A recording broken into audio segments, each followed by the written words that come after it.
Colonel Olivier Rafovitz, Boker Tov. Boker Or, Daniel. Merci d'être avec nous ce matin pour tenter de dresser un bilan, on va dire, de cette crise qui a éclaté mardi matin, qui a été résolue, on va dire, au bout de 24 heures, résolue peut-être entre guillemets. Et je citais tout à l'heure un très haut fonctionnaire, un très haut ministre dont l'identité n'a pas été révélée, mais qui disait hier, lors de la réunion du cabinet restreint pour la sécurité nationale, qui s'est tenue hier à la Kiria à Tel Aviv, Potsatsnu lahem et Tatsura, ce qui signifie en français, on leur a explosé la figure pour être poli. Alors qu'est-ce que cela veut dire? Est-ce que finalement les cibles qui ont été choisies par l'armée israélienne pour frapper le Hamas, donc en riposte au tir de roquettes sur le territoire israélien, ce sont des cibles qui ont été choisies soigneusement et qui ont effectivement eu un effet extrêmement dissuasif auprès du Hamas? Bonjour, écoutez, il y a plusieurs éléments dans cette histoire. Le premier élément, c'est que ce regain de violence du djihad islamique d'abord et du Hamas est une action de l'Iran. Oui. C'est l'Iran qui est derrière le djihad islamique et le Hamas, mais c'est l'Iran qui a en fait essayé d'allumer le feu de la bande de Gaza vers Israël pour créer une ligne de front. Après avoir essuyé des échecs dans le nord du pays, après avoir entendu les déclarations de Lavrov qui a dit qu'il fallait que toutes les armées qui n'étaient pas syriennes se retirent de la frontière avec Israël? Exactement. En fait, l'Iran aujourd'hui subit échec après échec. Et au niveau interne, vous allez me dire que c'est loin, je vous parle de choses lointaines de Gaza, mais tout est lié, dans cette histoire-là, parce que et ce serait une erreur, en fait, aujourd'hui, une erreur, entre guillemets, d'analyse, de voir cette problématique tir de Gaza vers Israël comme un binôme restreint à la zone. C'est absolument pas le cas. En fait, l'Iran, donc, depuis la déclaration américaine, depuis le retrait américain de l'accord sur le nucléaire, l'Iran a besoin de montrer qu'elle a à la fois une puissance, une force, et qu'elle a aussi de quoi répondre. Pour l'instant, toutes ces réponses et toutes ces réactions sont des échecs terribles, et quelque part, l'Iran est aujourd'hui en train de réfléchir comment elle doit agir. La première chose, c'est qu'il y a des manifestations extrêmement importantes en Iran qui sont très peu répertoriées, mentionnées par la presse internationale, des manifestations qui sont anti-gouvernement. Il y a eu des cris mort au dictateur Khamenei il y a quelques jours, c'est du jamais vu depuis des années. Ces manifestations et ces émeutes sont réprimées dans le sang par les gardiens de la révolution. Encore une fois, la presse pour l'instant ne s'occupe pas trop de ce qui se passe en Iran, et donc l'Iran est passé à une offensive via la force Quds du général Soleimani, des gardiens de la révolution, et d'entraîner entre autres de Gaza le djihad islamique et le Hamas, qui sont ces marionnettes ici à Gaza contre Israël. Il faut savoir que la population gazaoui, c'est ça qui est important, de la bande de Gaza, est contre cette opération-là, et contre le djihad, et contre le Hamas. Ils ne veulent absolument pas rentrer dans un cycle de violence pour l'Iran. Il n'y a pas du tout ici une volonté de la population de suivre. Et ce qui s'est passé en fait, c'est que les tirs, plus de 100 roquettes et buts de mortier tirés par le Hamas et le djihad islamique, n'ont pas du tout été appuyés par la population gazaoui, qui elle aussi commence à en avoir assez, là je suis poli dans mes termes, de cette volonté de chef d'un niveau, je vous le dis, nul, au niveau politique, au niveau social, nul pour la population de Gaza, qui eux ont des intérêts financiers, des intérêts politiques, mais qui ne prennent pas du tout en considération leur propre population. On l'a vu également dans les manifestations il y a 15 jours, 3 semaines, dans le dernier mois, de cette pseudo-marche du retour qui a amené également des coups et des victimes du côté de Gaza, en se disant mais où est-ce que le Hamas, où est-ce que le djihad islamique nous entraîne? Tout cela réuni a fait que ils se sont bien rendus compte que s'ils continuaient dans ce cycle de violence, d'abord Tsahal n'allait pas du tout réagir gentiment. On l'a montré là avec plus de 85 cibles extrêmement, ce qu'on appelle de qualité touchées par Tsahal, et ça n'était qu'un apéritif. D'autre part, Tsahal n'a pas voulu, comme c'était le cas en 2014, commencer à rentrer dans des discussions d'assakatège, d'arrêt des combats, pour ne pas dire au Hamas ni au djihad islamique, nous sommes aussi, nous, dans la volonté d'arrêter de tirer. Donc, ça, plus une pression égyptienne, a obligé le Hamas à s'agenouiller et le djihad, qui est dépendant du Hamas aussi, à arrêter les tirs. Mais on est dans une nouvelle période pour Gaza, parce que le Hamas est aujourd'hui dans une incapacité militaire, que ce soit dans les tunnels, que ce soit dans les tirs de mortiers ou de missiles, de menacer véritablement Israël, je dis bien heureusement, et Israël n'a plus du tout l'intention de laisser ces tirs-là sans réaction forte. Alors, pour continuer sur votre analyse, Binyamin Netanyahou se rend la semaine prochaine en Europe. Il va rencontrer Emmanuel Macron et Angela Merkel. Et certains diront que le Premier ministre joue encore une carte avec beaucoup de chance, mais il faut parfois avoir de la chance aussi en matière de diplomatie, c'est-à-dire qu'il arrive après justement cette crise qui permet on va dire, de rééquilibrer ce qui s'est passé le 14 mai et cette image très défavorable que l'État d'Israël avait donnée dans les médias, en tout cas telle qu'elle avait été perçue dans les médias européens et auprès des gouvernements européens. Et Binyamin Netanyahou, vous pensez qu'il aura la semaine prochaine une tâche plus facile, plus aisée à expliquer justement l'implication de l'Iran, pas seulement en Syrie, pas seulement dans le nucléaire, mais également jusque dans la bande de Gaza?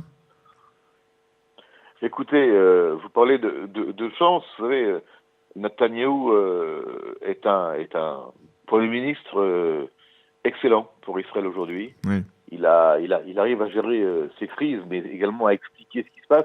D'ailleurs, durant la crise elle-même, je parle des 2 derniers jours, on a eu des soutiens inattendus et très puissants de la part de Justin Trudeau du Canada, de la part de l'Élysée et du Quai d'Orsay, qui ont cette fois-ci déclaré par des messages très forts leur soutien à la sécurité inconditionnellement. On peut dire peut-être qu'ils étaient tellement radicaux dans leur réaction à ce qui s'est passé le 14 mai qu'ils ne pouvaient pas réagir autrement.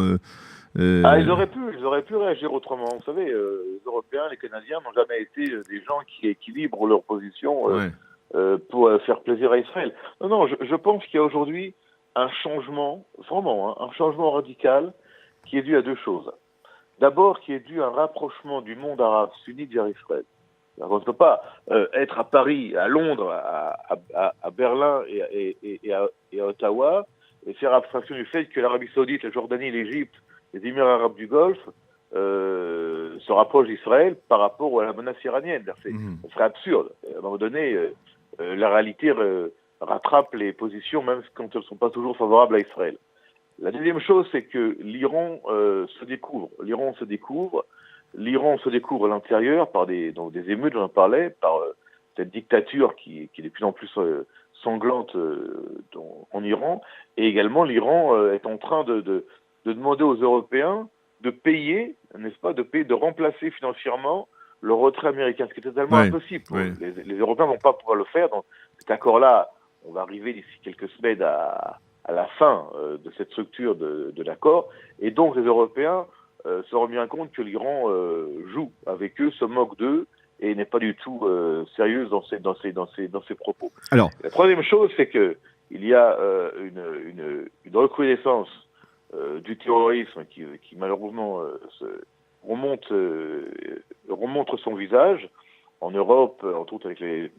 Et ce terrorisme-là, qui est appuyé aussi par l'Iran et des cellules dormantes reliées même de loin à l'Iran, fait que, de facto, la visite de Netanyahou ici quelques jours à Paris et en Allemagne sera, je vous le signe à l'avance, en espérant que si je me trompe, eh bien, j'offrirai un café à tous vos auditeurs, eh bien, sera un succès politique et diplomatique. Alors, on a apparemment réglé cette crise avec la bande de Gaza, mais comme le disait ce matin un éditorialiste ou un analyste politique sur le Col Israël, le problème de Gaza, il demeure et on ne voit pas véritablement d'issue. Comment peut-on aujourd'hui régler le dossier de Gaza? Et j'avancerai une idée qui a été proposée, mais vous me direz ce que vous en pensez, qu'aujourd'hui, justement, parce que le Hamas est au plus bas, eh bien, il faut que l'État d'Israël, que les puissances, on va dire même justement les puissances occidentales, eh bien, lancent une sorte de plan Marshall économique qui permettrait de restaurer la bande de Gaza et qui aurait pour effet justement de destituer le Hamas et de faire sortir, on va dire, les dirigeants terroristes de la bande de Gaza. Vous pensez que c'est quelque chose de réaliste ? Je pense que c'est quelque chose qui est réaliste et je pense que c'est quelque chose qui va se produire par un processus. Je pense que, si vous voulez, Israël n'a aucun intérêt aujourd'hui, au niveau militaire, sécuritaire et politique, de rentrer de plein fouet de nouveau dans Gaza, ou de faire entrer des troupes à pied et de déloger les dirigeants du Hamas par la force du côté israélien. Vous savez, les choses au Moyen-Orient ne se font pas toujours comme les militaires ou les plans l'indiquent. Parfois, elles se font par d'autres moyens. Et je pense aujourd'hui qu'il faut effectivement un grand plan général, mais je pense que nous sommes aujourd'hui à la veille, encore une fois, là j'espère, d'un changement radical des relations entre le monde arabe sunnite et l'État d'Israël, et peut-être l'injection de dizaines de milliards de dollars provenant de l'Arabie saoudite du côté des Palestiniens pour justement transformer, encore une fois, la situation d'un point de vue stricto sensu politico-militaire sur un plan politico-financier et économique. Oui. Et le fait qu'il y ait aujourd'hui des volontés saoudiennes, parce que je parle de la Saoudite parce que ce sont eux qui ont les plus grands moyens financiers et économiques de toute la région, et qui ont parlé d'un plan d'injecter 45 milliards de dollars pour améliorer la situation des Palestiniens, qui est pour nous quelque chose d'important, puisque si la situation économique de Judée-Samarie s'améliore et de Gaza s'améliore, vu que la monnaie shekel qui est utilisée dans cette région-là, si on injecte des sommes considérables pour le développement économique et social de ces populations-là, il y aura des transferts de fonds et des échanges économiques et financiers extrêmement positifs et extrêmement juteux aussi pour Israël. Donc nous sommes dans une situation de win-win. Mais c'est une situation qui va à l'encontre, c'est là où vous avez raison Daniel, du djihad islamique et du Hamas qui, eux, en fait, utilisent la misère de leur population pour dire qu'ils ont besoin d'être et d'exister. Dès que la situation s'améliore, ils perdent leur raison d'être. Oui. Pas ces gens-là. Ils sont pas du tout là pour améliorer la vie des gens, ni pour développer la santé, l'éducation. Ils sont là pour, en fait, ce sont des voyous. Ce sont des voyous en armes, ce sont des gangsters en armes qui, depuis des années et des années, utilisent la force pour faire peur à leur peuple, à leur population, et pour créer des situations de chaos. Dès que ces situations-là sont transformées, eux vont disparaître. Mmh. Et cette disparition, qu'elle ait lieu, Bezrat Hashem, sans qu'il y ait une intervention militaire israélienne, et sans qu'un seul soldat de Tsahal soit impliqué, ce serait quelque chose qui est pour nous la meilleure chose à faire, effectivement. Alors, Olivier Rafovitz, merci pour votre analyse. Avant de nous quitter, je voulais peut-être que... Juste un petit mot, Daniel. Oui. Le New York Times d'hier, oui, qui est le journal principal dans le monde, de référence, ne donne pas un mot. Il n'y a pas une ligne sur ce qui s'est passé à Gaza. Mm-hmm. Pourquoi ? Parce que pour le monde, ce qui s'est passé hier à Gaza ou avant-hier à Gaza est un épiphénomène. Un épiphénomène qui n'a aucune influence, aucun impact. Ça veut dire que Israël a fait ce qui doit être fait sans que ça n'intéresse le monde. Personne ne s'intéresse à ça. Mm-hmm. Il y a une différence générale, même d'ailleurs, ce qui s'est passé il y a 15 jours à Gaza, qui a fait du bruit surtout en Europe, a en fait été une bulle qui a explosé. Et en fait, le monde comprend aujourd'hui qu'Israël est une démocratie et que ces gens-là sont des voyous, des salafistes, des islamistes intégristes qui méritent en fait ce traitement-là lorsqu'ils passent à l'action et à la violence. mais aucune réaction en fait depuis New York et depuis les grandes puissances. Et ça prouve bien ce qui se passe. Voilà. Alors, merci beaucoup, Olivier Rafovitch. Je voulais, avant de nous quitter, vous vouliez rendre hommage aussi à notre ami Mikhail Bartui qui nous a quittés prématurément à l'âge de 68 ans avant-hier soir. Vous l'avez bien connu. Écoutez, Mikhail, c'était un ami très proche. C'était quelqu'un que j'aimais en tant qu'ami, en tant qu'homme, en tant que penseur.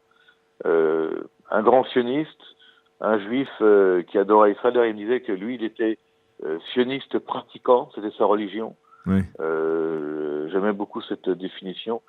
Un amoureux d'Israël qui a disparu prématurément après un dur et long combat qu'il a mené dans une grande humilité, une grande force.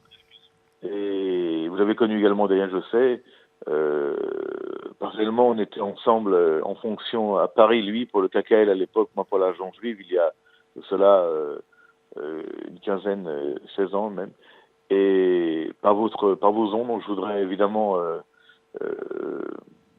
faire un grand souvenir, enfin rappeler ce souvenir de cet homme qui était mon ami, qui était un amoureux d'Israël, et embrasser son épouse et ses enfants et toute sa famille dans ces moments difficiles, en espérant que tous nous aurons ce souvenir de ce grand homme, ce grand penseur, et surtout cet amoureux inconditionnel d'Israël, du peuple juif.